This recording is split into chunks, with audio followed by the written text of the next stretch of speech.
The snow creaked under Matoyas's boots as he climbed the steep path up Nika. 27 years had passed, and he still couldn't get used to the silence. The silence that had descended after his son Adam didn't return from the scout trip in the Karkonosze Mountains. In his teacher's office, Matusz had a photo, the last photo, of his teenage son in a scout uniform, with a smile so wide that it nearly lit up the entire forest behind him. Today, on the anniversary of the disappearance, Matusz was once again walking the same trails with the same question in his heart. What happened to the group of 12 scouts and their 2 leaders who disappeared into thin air during a winter camp in 1997? The Karkonosze Mountains were beautiful at this time of year, though Matusz saw only pain in them. Every bend in the path, every view of the valley reminded him of the search that lasted for weeks, of hundreds of volunteers combing the mountains, of the tracking dogs that lost the scent at a large boulder, as if the group of children had suddenly risen into the air. The conspiracy theories that had appeared over the years, kidnapping, escape, collective suicide, about how his wife Agnieszka couldn't bear the weight of uncertainty and left to drink, years later, leaving him alone with Adam's empty room. And albums full of photos. Matusz stopped at a small clearing where, according to the trip plan, the group was supposed to set up camp. He looked around, just as he had done hundreds of times before. There was something soothing in the ritual of visiting this place, touching the same trees, breathing the same mountain air. He sat on a log and took out a thermos of tea from his backpack. He always brought 2 cups, one for himself, one for Adam, a ritual that helped him survive. His phone rang in the pocket of his jacket. Matusz knew who was calling without even looking at the screen. "Hi, Dad," he heard his daughter Carolina's voice. "You're there, right?" "Yes," he replied quietly, "like every year. You know I could always go with you." "I know, darling, but this is something I have to do alone." He knew Carolina worried about him. After all, she was a psychologist specializing in trauma and grief. She often bitterly joked that she had chosen this profession because of her father and his endless mourning. But she didn't understand. She couldn't understand.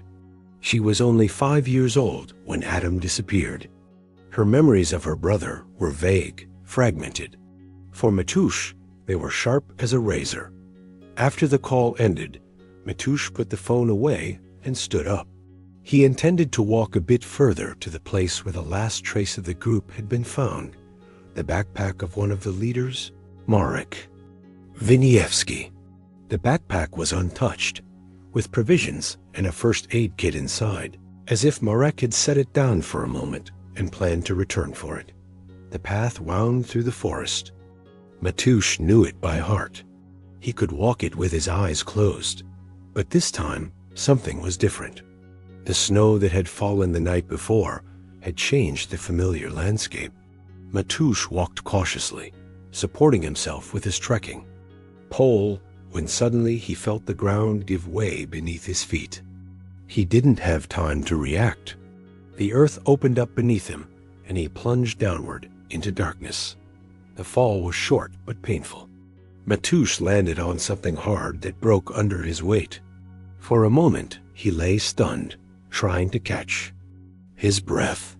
When he finally got up, he realized he was in some kind of cave or cellar. The light from the opening above his head was enough to see that the room wasn't natural. Someone had dug it. The walls were reinforced with wood, and there were remnants of furniture and equipment on the ground. Matusz looked around uncertainly. It looked like some kind of shelter or hideout. On the walls were dirty posters of 90s music bands. On a makeshift table lay notebooks, pens, even an old board game. But the most disturbing thing was what Matusz saw in the corner. 100 backpacks. Scout backpacks. Matoyas's heart stopped for a moment, then began to race wildly. Trembling hands reached for the nearest backpack and opened it. Inside was a scout. Uniform, a thermos, untouched sandwiches now turned to dust, a notebook. On the first page of the notebook was the name Wojtek Kowalski. Matusz knew that name. Wojtek was one of Adam's friends. He had disappeared with him. With growing horror, Matusz rummaged through the other backpacks. In one, he found a small camera, an old Kodak with undeveloped film. In another, a diary with entries dated on the day of the disappearance. And then, in the smallest backpack, he saw the patch he had sewn onto Adam's uniform a week before the trip. Matoyas's head spun. After 27 years of uncertainty, after countless theories and speculations, he had found a concrete clue. Proof that the group had been here, in this strange underground shelter. But what happened to them? And why had they left their things here? Matusz looked up at the opening through which he had fallen. It was too high to climb back up. He pulled out his phone, but there was no signal. He was trapped. Then his gaze fell on the wall opposite him. In the dim light, he hadn't noticed it before, but now he saw clearly. On the wall were names carved into the surface. All 14 names of the missing scouts and leaders, and below them, an arrow pointing toward a passage. Matusz stepped closer, and, indeed, what he had taken for a wall was actually a makeshift door, now partially caved in. With effort, he pushed it aside and saw a tunnel leading deeper into the earth. He hesitated. Common sense told him to stay and wait for help. Carolina knew where he was. If he didn't return by evening, she would start looking for him. But something stronger than reason, something that had been waiting for 27 years, pushed him forward. He turned on his phone's flashlight and entered the tunnel's darkness. The tunnel was low and narrow. Matusz had to crouch. It sloped slightly downward, deeper into the earth. After several dozen meters, Matusz noticed that the walls were changing from those dug into the earth and reinforced with wood to stone. The tunnel ceased to be a makeshift excavation and became something older, more solid. After a few minutes of walking, the tunnel suddenly widened, and Matusz found himself in a spacious chamber. His flashlight couldn't illuminate the entire space, but he could see that the room was furnished like some kind of apartment. There were beds, tables, chairs, shelves with books and supplies, and traces of human presence everywhere. Clothes hung on lines, dishes on the tables. Personal items .matusc stood frozen. Was it possible that the group of scouts had lived here for some time? But where were they now, and why had no one ever found this place during the search? As he illuminated the room, his flashlight fell on something that looked like a journal lying on one of the tables. He walked over and opened it. It was Marek Winiewski's journal, the leader of the group. The last entry was from 2005, 8 years. After the disappearance, with trembling hands, Matusz began to read, "Today marks 8 years since our disappearance. I wonder if anyone is still looking for us." The children adapted surprisingly well.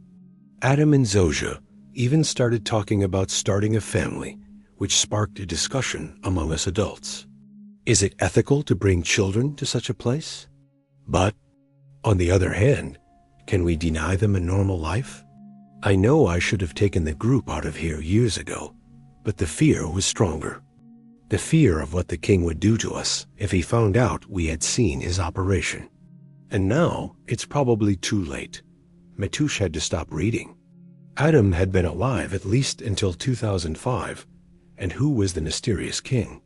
Suddenly, he heard a noise behind him. He turned quickly, shining the flashlight on the dark corner of the room.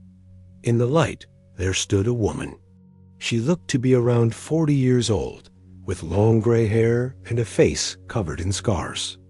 She was wearing something that looked like a patchwork of different clothes. In her hand, she held a makeshift spear. "Who are you?" she asked in a hoarse voice, as if unused to speaking for years. Matoush didn't answer immediately. He looked at her, trying to recognize her features, and suddenly understood. Zozia Kwiatkowska, he whispered. The woman stepped back in surprise. How do you know my name? You were in the scout group that disappeared in 1997. You were 11 years old. Zozia lowered the spear, watching him closely. And you are Marusz Novak, Adam's father.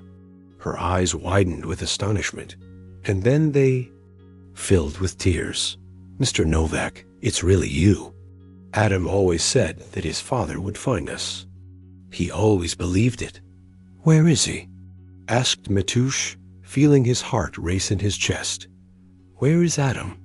Zozia's face stiffened. Come with me, she said softly. I'll show you. Zozia led Matoush through another tunnel that led out from the chamber. This one was wider and better maintained. Oil lamps were hanging from the walls, which Zozia lit as they walked out as they moved. She spoke. We were on a trip. Mr. Marek and Mrs. Yua took us on a camping trip to the Karkonosze mountains. On the second day, when we were setting up camp, we heard strange noises. Mr. Marek went to check, and he didn't come back for a long time. When he finally returned, he was as pale as a ghost. He said we had to hide, that he had seen something he shouldn't have seen. What was it? Matoush asked. People. Armed people unloading crates from trucks. Mr. Marek said it was smuggling. He wasn't sure if it was weapons or drugs, but he saw their faces, and they saw his. Zozia paused for a moment, stopping at a fork in the tunnel. Mr. Marek knew these mountains. He'd been here often. He knew about old mines and bunkers from the war. He took us to one of them, the one you found. We were supposed to wait there for a few days until the smugglers left, but they started searching for us. They saw our entire group from afar, and they were afraid we'd report what Mr. Marek had discovered. We had to go deeper. They moved further down the tunnel on the right. These mines are vast, bigger than anyone suspects. Some parts are natural caves. Others were dug by the Germans during the war. We found older supplies and tools. We managed to survive. Mr. Marek and Mrs. Yua taught us how to live underground. We wanted to get out, go home, but every time we tried to get closer to the exit, we saw guards. Guards, people of the one we called the king, the boss of the smugglers. Over time, we realized it wasn't just smuggling. They had an entire base here, a laboratory. They were producing drugs right under the noses of everyone in the national park. They had connections in the police, in the park administration. That's why we were never found. They controlled the search. Matoush felt cold sweat trickling down his back. But that was 27 years ago. Are you telling me that you lived underground all this time? Zozia nodded. At first, there were 14 of us, 2 adults and 12 children. We lived in hope that we would soon be able to return, but months passed, then years. Mr. Marek tried several times to escape, to contact someone outside. The 4th time, he didn't come back. Mrs. Yua went to look for him, and she didn't return either. We were alone, a group of children. The oldest among us, Tomek, was 15. He had to take over the leadership. But how did you survive? Matoush asked. Food, water? The mines have access to underground springs. We got food by stealing from the smuggler stores, and then we learned to hunt smaller animals in the caves. Over time, we found exits to the surface where we could gather berries and mushrooms. We only went out at night, always carefully. Over the years, we created our own little world here. They reached another chamber, bigger than the last one. It was set up like a small village, with separate rooms, curtains dividing them, a common table in the middle, even something like a school and a library. Around the table sat several people, both adults and children. They all looked at Matoush with a mix of fear and curiosity. These are the ones who stayed, Zosha said. 7 from the original group and our children. Matush looked around in shock.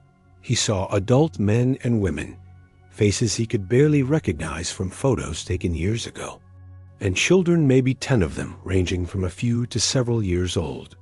Children, he repeated, unbelieving. Yes, we grew up together. We fell in love, started families. Zosha pointed to a boy, maybe 10 years old, with familiar facial features. This is my son and Adam's. Matush felt his legs weaken. He had a grandson, Adam's child. Where is Adam? He asked again, feeling that the answer would be painful. Zosha looked at him sadly. Adam is dead, Mr. Novak. He died 5 years ago. An illness, one we couldn't cure. Matush closed his eyes. For 27 years, he had lived in hope that his son was out there, that one day he would return.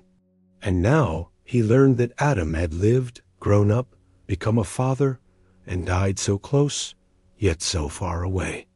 But he still spoke of you, Zosha added quietly. He told us stories about how you used to tinker together, how he learned woodworking from you. Our son's name is Matush. Adam wanted him to carry your name. The boy Zosha had pointed to stood up from the table and approached Matush hesitantly. Grandfather? He asked quietly. Teus couldn't hold back his tears.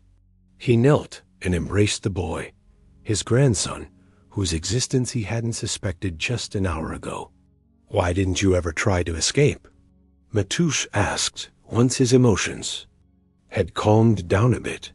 The smugglers couldn't have controlled the search for all these years. We tried, answered one of the men, whom Matush recognized as Tomek, once the oldest boy in the group. Many times, but over time, our fear changed. It wasn't fear of the smugglers anymore, but fear of the outside world. How could we go back? What would we say? That we lived underground for years while our families mourned us? How would our children born here fit into a world they don't know? This was our home, our life. But now, here I am. Matush said, I can take you out, help you return. Really? Zosha asked, her voice filled with a mixture of hope and uncertainty. After all these years, yes, your families are still waiting for you. My daughter, Adam's sister, is now a psychologist. She will help you. There are programs that support people in your situation. And what about the smugglers? The king? Tomek asked. If the king is still operating, your testimony will help catch him.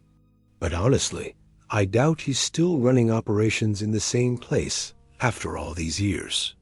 The residents of the underground village exchanged looks of hope and fear. For most of their lives, they had known only these tunnels, these chambers, this life. We need to discuss it, Zosha said at last. This is not an easy decision, Matush understood. For him, this was a moment of closure, of finding something. For them, it was the beginning of a new and terrifying chapter. As the adults discussed. Matush sat with little Matush, his grandson. The boy was curious about the outside world, which he had only heard of in stories. Are there really trees taller than these tunnels? He asked. And animals bigger than bats? And houses made of glass? Matush answered, feeling his heart break and heal at the same time. This boy was a part of Adam, the part that survived. And now, Matush had the chance to show him a world he had never seen. After an hour of discussion, Zosha approached Matush. We've made our decision, she said. We'll go back with you. We'll try to live in the outside world, but we need time to prepare, to gather our things, to say goodbye to this place. Of course, Matush replied. I need to contact my daughter, the police, and prepare everything for your return. Zosha pointed to one of the tunnels. This one leads closest to the surface. There's a spot where we can get a signal.